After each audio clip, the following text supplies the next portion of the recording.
Hello बच्चों। तो आज हम बात करेंगे मेजर साइकोलॉजिकल डिसऑर्डर्स की, जिनमें सबसे पहले आता है एंग्जाइटी डिसऑर्डर। ये एंग्जाइटी डिसऑर्डर हम सभी को एंग्जाइटी होती है।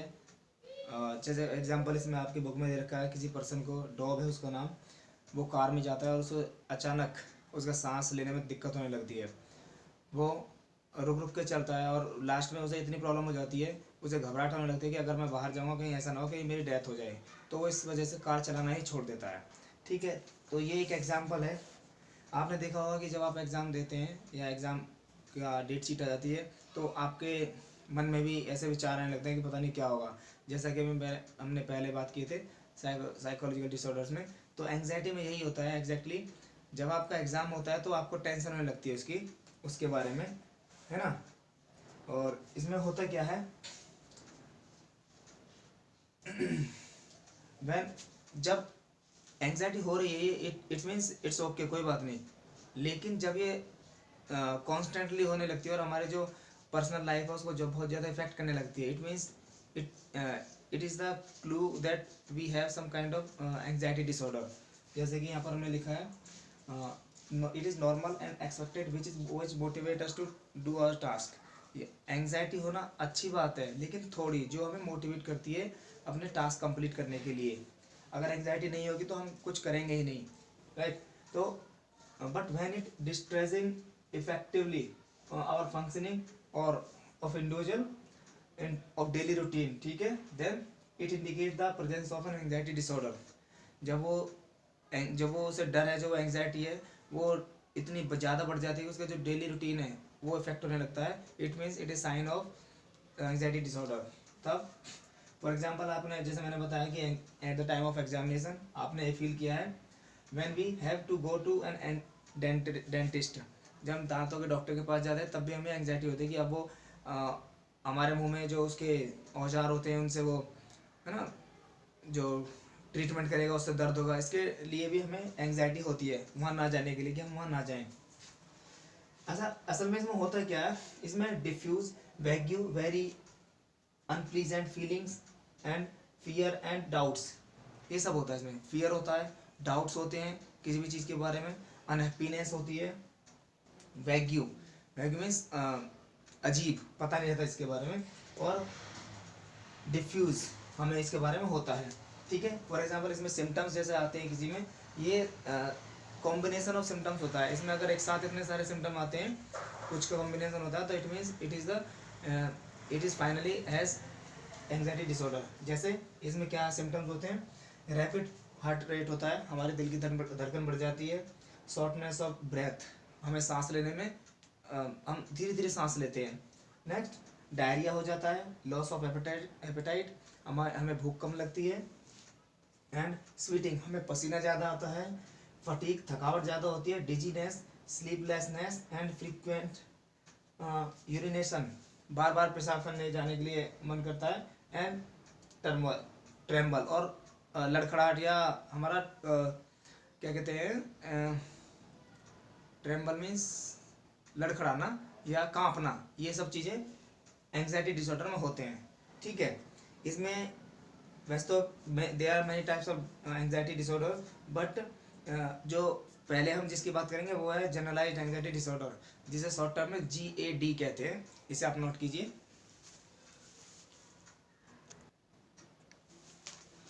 ओके, ये जनरलाइज्ड एंग्जाइटी डिसऑर्डर, इसको शॉर्ट टर्म में GAD भी कहते हैं। ठीक है, इसमें क्या होता है, प्रोलॉन्ग, जो हमने अभी एंग्जाइटी डिसऑर्डर्स के जो सिम्टम्स बताए थे, वो सिम्टम्स प्रोलॉन्ग होते हैं, बहुत लंबे समय से चल रहे होते हैं। Then unexplained intense fear about anything, an object which is not in his life, but he has some kind of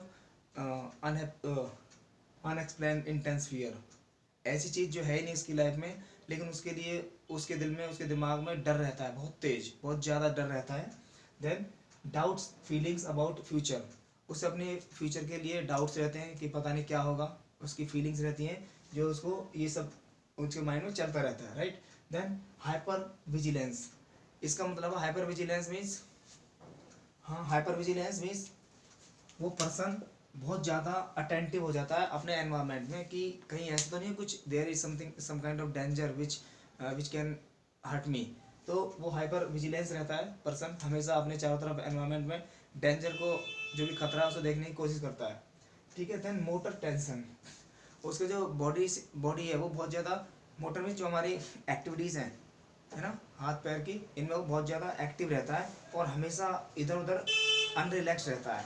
it means restless रहता है और विजिबली शेकी एंड टेंस रहता है। हम उसे देखकर बता सकते हैं कि बहुत ज़्यादा वो टेंशन में है और विजिबली वो शेकिंग, वो हमेशा कांपता रहता है, राइट। तो ये जनरलाइज एंग्जाइटी डिसऑर्डर्स के सिम्टम्स होते हैं। अब हम बात करेंगे पैनिक डिसऑर्डर, नोट इट।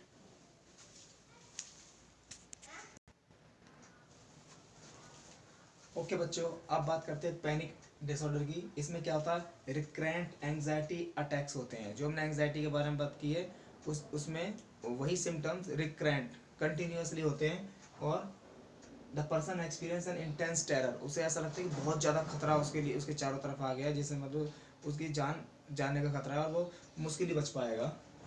इसमें सडन एंग्जाइटी राइजिंग होती है, बहुत ज़्यादा एंग्जाइटी इतनी तेज हो जाती है कि too high at the time of thinking, जब वो सोचता है about the particular stimuli is presented, उसके सामने कोई ऐसा स्टिमुलाई होता है, ऐसा कोई ऑब्जेक्ट होता है जिसके बारे में बहुत ज़्यादा सोचने लगता है और उसे इतना हावी हो जाता है उस डर उसका कि उसे ऐसा लगने लगता है कि बस वो अब नहीं बचेगा।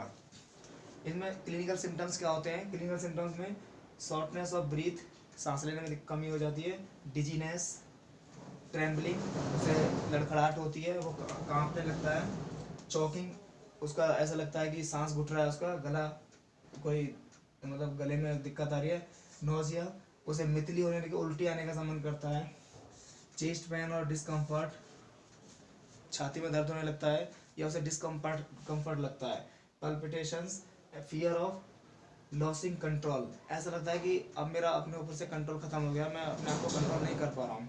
देन या फिर होता है डाइंग, अब उसे लगता है कि अब मैं मरने वाला हूँ। तो उसे ये सब सिम्टम्स होते हैं क्लिनिकल सिम्टम्स, ठीक है। तो this is the panic disorder. अब हम बात करेंगे फोबियाज की। आपने कभी कभी देखा होगा कुछ बच्चे होते हैं, आपने खुद भी फील किया होगा, कुछ लोग जब ज़्यादा हाइट पर जाते हैं तो उन्हें डर लगने लगता है, ठीक है। या किसी ऐसे कमरे में जाना जहाँ पर लिजार्ड है, छपकली है या कॉकरोच है, ऐसी चीज़ों से डरना भी, ये भी एक सिम्टम होते हैं, मतलब है तो नॉर्मल, लेकिन ये बहुत ज़्यादा जब परेशान होने लगता है तो दिस इज एंग्जाइटी डिसऑर्डर। तो ये सब सिम्टम्स हैं। आगे हम फोबिया के बारे में बात करेंगे, आप इसे नोट करें।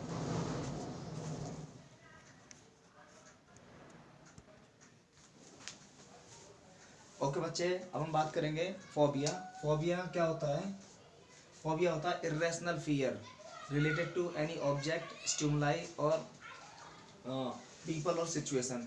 किसी भी ऐसी, किसी ऑब्जेक्ट से, किसी पर्सन से या सिचुएशन से इरेशनल फियर, अतार्किक डर, हमें कभी कभी डर लगता है किन्हीं चीज़ों से, लोगों से या ऑब्जेक्ट से, जब वो अतार्किक होता है, दिस इज द फोबिया।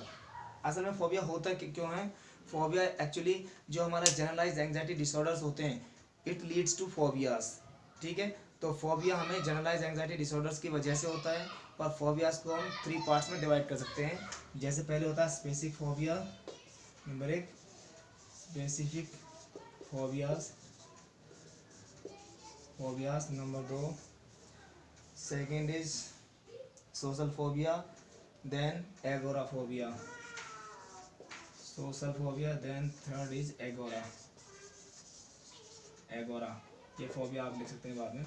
तो ये 3 टाइप्स के फोबिया होता है। अब इनका एक एक करके हम देखें तो स्पेसिफिक फोबियाज, ये स्पेसिफिक फोबियाज क्या होते हैं, मोस्ट कॉमनली टाइप्स, इसके हम एक एक करके करेंगे, बाहर से शोर के आ रहा है।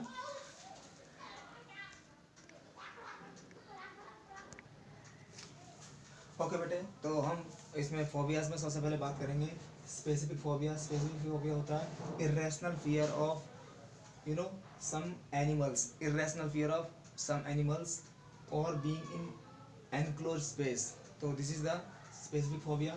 Then social phobia, इस social phobia को social anxiety disorder भी कहते हैं। इसमें क्या होता है, intense and incapacitating fear and embarrassment when dealing with other characterizes, जब कुछ लोग कैरेक्टराइज करते हैं हमको, उसमें डर लगना, उसे हम सोशल फोबिया कहते हैं। इसमें क्या होता है, कुछ लोग सोसाइटी में इंक्लूड होना पसंद नहीं करते या उन्हें ग्रुप में जाने में डर लगता है, तो ये सोशल फोबिया होता है। जब हम गैदरिंग में इकट्ठा होते हैं, शादी ब्याह में वो पर्सन नहीं जाएगा, या जैसे स्टेशन होता है, रेलवे स्टेशन है, यहाँ पर लोग इकट्ठा होते हैं, वो वहाँ पर नहीं जाएगा। This got social phobia. Then आता है जी एगोराफोबिया। एगोराफोबिया क्या होता है, it is the when person entering in unfamiliar situation. जब कोई व्यक्ति किसी अनफैमिलियर सिचुएशन में, ऐसी जगह पर जहाँ पर वो कभी गया नहीं है, वहाँ जाता है, तो उसे ये एगोराफोबिया उसे कहते हैं, जब उसे डर लगता है। And even living their home, जब वो अपना घर छोड़ते हैं तो उन्हें बहुत ज़्यादा डर लगने लगता है, तो उसे एगोराफोबिया कहते हैं। सॉरी, आपने देखा हम इसे एक, ये तो नॉर्मल सॉरी, लड़की की जब शादी होती है तो वो घर छोड़ के जाती है, ठीक है, वो रोती है, वो तो एक बिछड़ना होता है, लेकिन उसे हम एगोराफोबिया नहीं कहेंगे। बट कुछ पर्सन होते हैं कि घर को जब छोड़ते हैं, दूसरी जगह जाना, उसे एगोराफोबिया कहेंगे। Inability to carry out normal life activities.